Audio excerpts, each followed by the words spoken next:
Hey there, friend. Welcome to the Having a Mom Moment podcast. I'm your host, Shannon Warner.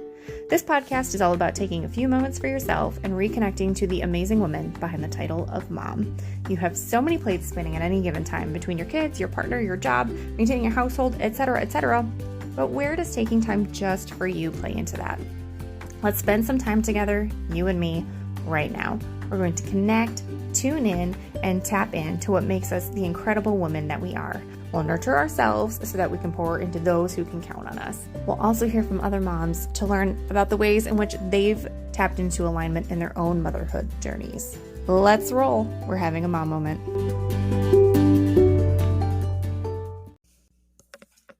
Hey there, friends, and welcome to this week's episode of the Having a Mom Moment podcast. I am your host, Shannon, and this week is another solo episode and just a mini episode. Here in Michigan, it is getting near the end of the school year, and my school-age daughter has 1,000 things going on to wrap up the school year and to wrap up gymnastics and wrap up dance and all the things. So we have been quite busy, but we're having fun in the process. The stars did not align this week to have a guest episode, but that's okay. I'm hoping to have that for you in another week or two. I'm very excited. I've got a couple of fun people lined up, as well as a subject matter expert on matrescence. So I'm really looking forward to having that conversation and sharing that with you all as well. But in the meantime, today, the date of recording is June 1st, and it is my birthday month. I am a June baby, a Gemini, and I love having a summer birthday. Last year, my birthday was kind of a bummer. I was about 6 months out from my dad's passing, and it was very hard for me because he always made a huge, super big deal out of my birthdays. He would take me shopping or throw me a wad of cash and say, go crazy. He always made it a point to celebrate me and visit with me, even if it meant driving the 10 hours to North Carolina when we lived down there. But anyway, I'm taking back the joy this year. I know he would not want me sitting around and feeling sorry for myself or feeling sad that he's not here. So I am claiming this month to be Joyful June, and I'm going to try to do something every day to cultivate joy in my day. I've created this really cute little Joyful June joy tracker. It's available via the link in the show notes. It's also linked in my bio over on Instagram. So if you'd like to join me creating a Joyful June for yourself as well, I would love that. And tag me so I can see how that journey is working out for you. So again, short episode today, talking about joy and talking about cultivating that joy as a busy mom. So real quick, just a couple of tips. Some of these things you may know, but sometimes we just need some reminders. First, try to find time for the things that you love every day. Even if it's just for a few minutes, make time for those activities that bring you joy. It could be reading, spending time outside, doing something creative. If you're not sure what that is, just try something that sounds interesting. Try something that you enjoyed as a kid. Did you enjoy drawing with sidewalk chalk? Did you enjoy making friendship bracelets? Did you enjoy painting? Did you enjoy dancing? Try one of those things again and see how it feels. Try to focus on the positive. We are not doing toxic positivity around here, but I think there is something to be said about shining your focus on the positive side of things. The world can be very scary, and it's all in our face. It's on TV. It's in our pockets, with our phones, always flashing these less than joyful headlines. So for me, I choose not to watch the news, not because I want to have my head in the sand, but because there's so much going on that I can't do anything about. And just by watching the news, it's stealing my joy. It's not helping me move the needle on these matters. So instead, I choose to focus on my home and my family and my kids, and putting my energy into that and making sure that we're all kind and decent, loving and caring human beings, and putting my focus there instead of on all the scary headlines, which I personally cannot impact much myself. on top of the scary things going on in the world, it can be very easy to get caught up in the negative aspects of motherhood. But let's make a list of the things that we're grateful for and then have that list ready. You could jot it into your phone, or if you have a journal, um, think about the things that you love about your kids or that you love about being a mom, and then pull that out when you're starting to dip down into those negative feelings. Another thing you can do to cultivate more joy in your day is connect with other moms. It's so easy now to stay connected. A couple of quick texts back and forth to check in, say, hi, how are you doing? Here's what's going on.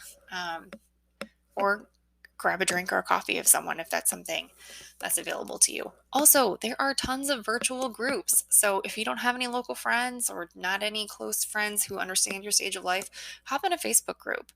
There are so many online communities for moms of different stages of life, moms of multiples, working moms, older moms, adoptive moms, so on and so forth. So try to make those connections and build a support system that can make a big difference in your life. A couple other tips: take a break from technology. I have been spending 15 minutes a day for the past few days taking a walk without my phone. And it has been so nice just to be detached for a few minutes. If you don't feel comfortable doing that, which I understand it's hard because we're moms and we feel like we're on call a lot, just turn your notifications off so that, you can check it every 15, 20 minutes, but you're not pulling it out to look with every notification noise or vibration buzz. I think there's a lot to be said about just unplugging every once in a while, even if it is just for a few minutes. Another tip to cultivate more joy in your day is to do something spontaneous. I know we can get so caught up in the mundane of the daily schedule of getting the kids off to where they need to go and settling into your daily routine of work and housework and etc. But shaking it up every so often is a great way to find joy and reduce some stress. Even maybe just set up, if you work from home, or even if you don't, if you work in an office, set up a little picnic for yourself outside. It doesn't have to be elaborate, but just shake up what you're doing in your day. Do those things that you're doing each day a little bit differently to break up the mundane. Spend time with your children, but doing something with them that you enjoy. I will be the first to admit that I am not the make-believe, play, pretend kind of mom. It's not my jam. I heard one great tip about doing it in Bluey bursts. If you're familiar with the kids show Bluey, it is quality entertainment. My husband and I love it so much, and so do our kids. But the Bluey episodes can make you feel a certain way because you're like, wow, these parents are so engaged. But then you sit back and you look and you go, these Bluey episodes are only, I think they're 7 or 8 minutes long each. So can you engage with your children in that way, doing something that maybe you don't love, but they do love for 7 or 8 minutes? Yeah, I think we can do that. And that has been my saving grace in, Mommy, will you play Barbies with me? Okay, I can do a Bluey burst of 7 or 8 minutes, and it'll mean so much to them. And then you can move on to another activity with them, something maybe you enjoy together. For us, my 6-year-old and I, we love to play games together. We like board games and card games, and it has been fun teaching her to play and then pushing her to really kind of think through her strategy and things like that. So it's something that is enjoyable for her, but is also enjoyable for me. And also, sidebar, drop the mom guilt about not liking insert play pretend activity here. We are highly functioning individuals with minds of our own and our own interests and things like that. Look, I'm 36 years old. I don't love to play Barbies. I loved it when I was 6. 30 years later, not so much. It's okay. It's all right. Lastly, don't be afraid to ask for help. If you're feeling overwhelmed, don't be afraid to ask for help from your partner, your family, your friends, a neighbor. They can help you with the kids. They can help you with some of the responsibilities, or just give you a listening ear. We need to be available for help and be accepting of help. It is not a sign of failure. I think it is such a sign of strength if you look and say, this situation is a lot right now, and if somebody could just help me with X, whatever little thing you can outsource, I think that's such a sign of awareness and strength. It's something to be really, really proud of. So that's it for today. Just a few little tidbits to help you hopefully cultivate some more joy in your day.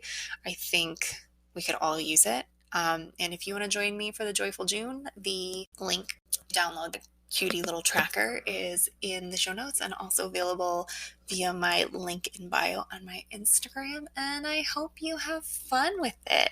I hope at the end of the month you find that you are living a more joyful experience overall. And I believe that when you are looking for things, your brain is going to help deliver those things.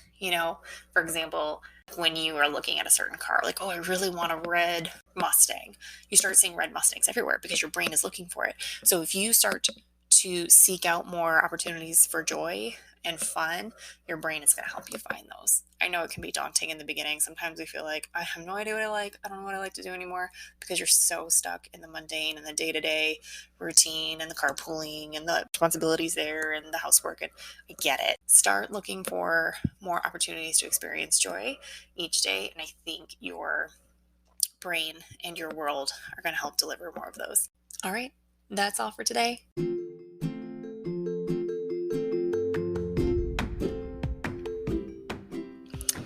I hope you found this mini episode helpful. Remember, cultivating joy in your daily life as a busy mom is a journey and not a destination. There's definitely going to be ups and downs, but it's important to keep trying.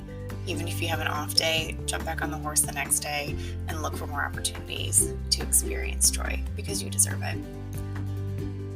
Thanks for joining me today, and until next time, I hope you know that you are amazing, you are loved, and I am so proud of the badass that you are.